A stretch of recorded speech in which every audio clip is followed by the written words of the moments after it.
We're going on an adventure, and to be honest, I'm probably going to lose. That's just how it works sometimes. Hello, welcome to Badatboardgames, where we're bad at board games, so you don't have to be.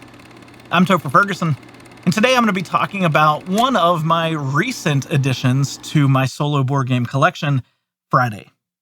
Friday is a Robinson Crusoe adventure deck building game. It's a solo adventure game. It is designed by Friedmann Friese. It is published by Rio Grande Games. It's a little box, not a whole lot to it. But inside this little tiny box is a lot of game, a lot of losing of a game. But it is a good thinky challenge, a good deck builder, and something that I think you might also want to add into your collection if you enjoy it for the reasons that I'm about to talk about. So stick around and hear some of the reasons, some of the 6 reasons why I think this is a game you may want to add into your collection. So, as I mentioned, Friday is a Robinson Crusoe game. It is a deck builder. It is probably not the most stunningly beautiful game that you're going to bring to your table, but one of the things I love about it is a small box. In fact, if I'm going to take it to work and play on lunch, I don't even have to take the box. I could just take the deck of cards, throw it in a little envelope, a little baggie, and run to work with it, and I'm good to go. The cards themselves are cartoony, kind of fun. The artwork on it is, I love it. It's funny. If you take a look at some of these cards, you will see some of the faces are quite familiar, or are quite similar. You know, as you get to the different ability levels of Friday, you can see it in his face that he is a little stronger or a little weaker, or he is a little confused, or whatever it might be. The artwork is kind of fun and just kind of an enjoyable way to kind of play the game and feel like you are seeing in the artwork what it is that you are defined by, your traits, whether you're weak, stupid, very stupid, confused, hungry, whatever it might be. Not a whole lot going on with it. You just have a bunch of cards, and a lot of them are looking about the same. What I do like about it is that you are building your deck with cards that you are using as challenges as well. So you'll see that a lot of these cards are double-sided on the actual card face so that you can use it face up as a challenge, or the opposite way as a fighting card, as a card that you're adding into your deck. So I think they did a good job designing the game. It doesn't take up a lot of table space. I can easily play this on a TV tray. I can play it on my desk at work without having to move a lot of stuff out of the way. It plays relatively quickly. I think most of the games that I've played have been somewhere around the 30 to 45 minute mark, usually more on the shorter end because I lose all the time. I don't know if I've really had a game go quite as long as 45 minutes unless I'm really trying to be as strategic and I take a lot of time to think through the different actions and what I'm going to do. I know that's analysis paralysis. Usually that would drive me nuts if I'm playing a game and taking that much time in between turns. But with a solo adventure, sometimes I want to challenge myself to be as absolutely efficient as possible, and the math major me is going to run some probability in my head as to, okay, well, how many cards do I have left that's going to allow me to do this and actually win or lose? Or is it better to go ahead and waste some life points and call some of the cards out of my deck? But for the most part, you know, I'll sit down and play this in the evenings, and I will die within about 15 to 20 minutes. And so I'll be able to start another game right away. And so within, you know, time period of an hour, I've got 2, maybe 2.5 games that I've already played. Sometimes getting close to winning, sometimes not. So it's not a very bad game in terms of the design. The mechanics work very well.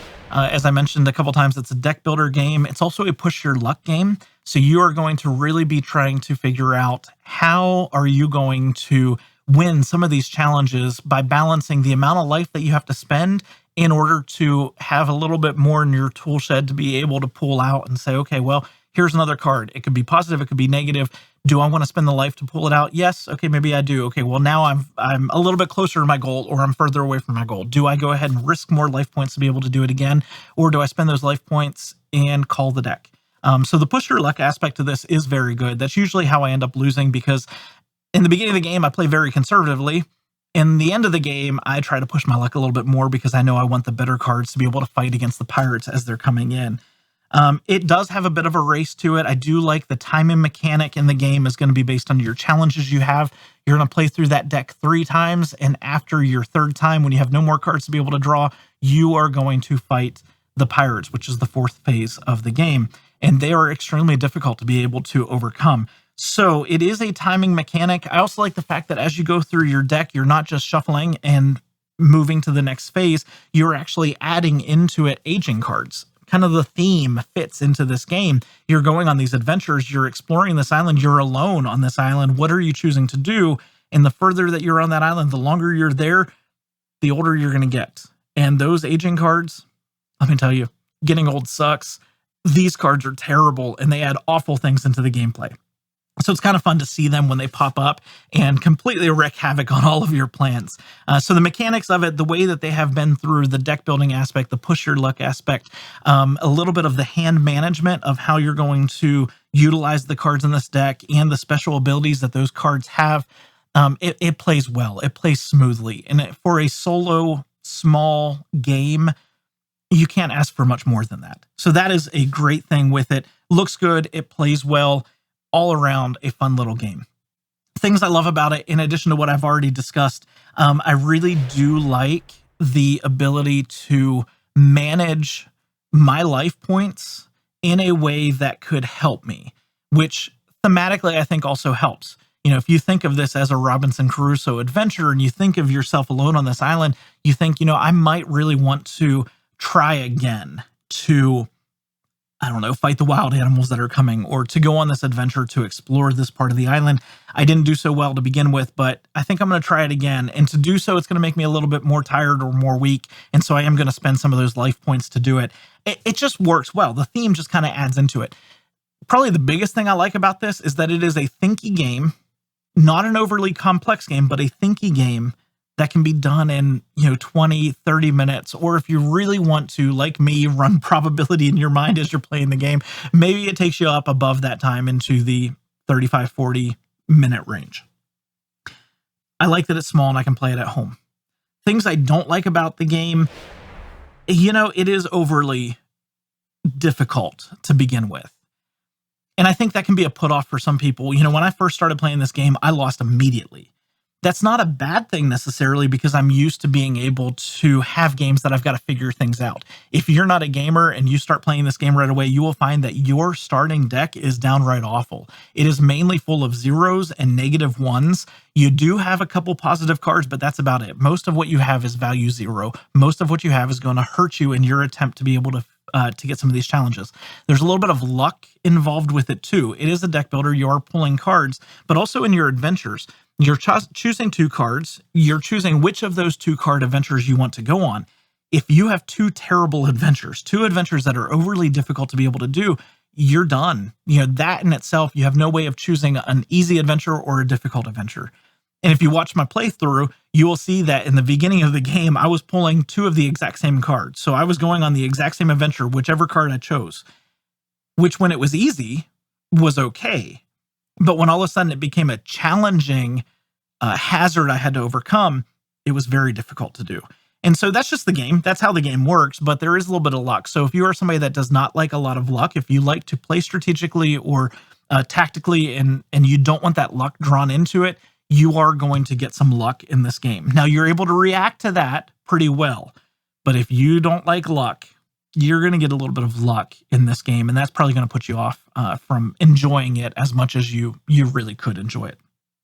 So, that's in essence what the game is. A deck builder, challenge, adventure. You're going to go on some fun little themes. It's not overly complex. BGG is rating it at a 2.15. I think that's about where I would put it. I might actually drop it a little bit to about a 2 in terms of mechanics, because it is pretty easy to understand what's going on. Where it becomes more challenging is the strategy of trying to figure out how to use your cards in a way, pushing your luck to be able to complete the adventures, to build your deck with what you want it to be, to call out the cards that you need. You have to destroy cards. If you don't destroy cards, you will never win anything in this game, because you have so many zeros and so many negative numbers that are popping up in your card deck. You've got to get rid of them, but you have to spend life points to be able to do so. So there's a little bit of that side, the mental thinky side. That's going to bring the complexity level up a little bit. For mechanics, I say about a 2. For the thinky aspect, I say about a 2.4, maybe 2.45. Balancing out, like I said, BGG is saying 2.15. I think that's kind of accurate.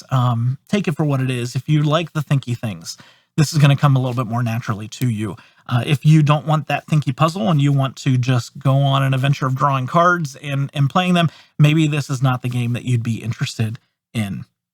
The value of the game, the way that we value games is anywhere between a 1 and a 5. A 5 would be the value of the game is well worth the cost of the game. The value that you get out of it, the enjoyment of playing it is well worth what it's costing you. A 1 would be is so expensive in terms of what it is you're getting out of it. I'm not enjoying the play because of the cost, the barrier to be able to get the game to the table. This game is currently somewhere between $15 and $20 if you're looking on Amazon. Sometimes you can see it a little bit cheaper. Sometimes it's a little bit more. MSRP is going to be $20, $19.99. I'll be honest, I bought it on Board Game Co. for like $6 or $8. It was absolutely inexpensive. It was absolutely not a question that I was going to add this to my cart, thanks to the recommendations of people who were watching and commenting on other videos that we have done talking about solo play. For $8, 100% worth it. For $20, it's pretty close to enjoying it. I would say at MSRP, this is probably about a 3.5 to 3.5 in terms of value, 3.5 out of 5. If you can get it for under 15, if you can get it for $10 or under, I'm going to give this a 5. For $8 or 6, I don't remember what I paid. Let's say I paid 8.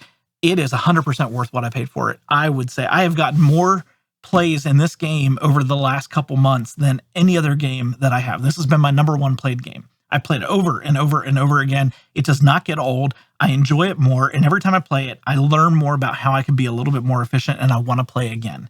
That is value. And so for $20, I'm going to say if you get it there, it's probably about a 3.5. If you can get it under 15, if you can get it under 10 especially, it's going to be a 5. So well worth it. And if you're looking online, even your local friendly gaming store, you might find lower prices. It just depends. I have not seen this yet at any of my local gaming stores, but it's definitely online. You can get a lot of other places as well. So that is kind of the review of the game. I easily give this a 7 for my value rating, my overall rating of enjoyment of the game. So if you go on my BGG list, you will see that I've rated it as a 7. That's not to say it's not a good game. 7 is a great value for a game or a great score for a game. My rating is that this is a game I want to pull out over and over and over again, but this is not going to be the game that I'm always gravitating to. It is a solo only game. Now, I could have Brad sit down and we could talk together about what it is that we want to do, but ultimately this is a solo only adventure. And for sometimes solo play is great, but it's not the thing that I want to gravitate and play all the time. So I give it a 7. Great game. One that I think you might enjoy if you want a little bit of a thinky adventure in your gameplay. So friends, that is my review of the solo adventure Robinson Crusoe game Friday. A small deck building card game that you're probably going to lose, but you should probably definitely add into your collection. Hope you guys enjoyed this review. If you did, give it a thumbs up. Comment down below. Have you played this game? Do you enjoy this game? Is this something you think you may enjoy? Or is this something you automatically think you're probably not going to based on the mechanics? I'm curious to hear your thoughts. If you've played anything similar to this, let me know that as well. We can keep that discussion going and giving each other recommendations on games to add into our collection. Thank you guys so much for joining me today. Remember, whether you're playing solo, with family or friends, enjoy whatever games you are bringing to the table. Have a good day. Bye.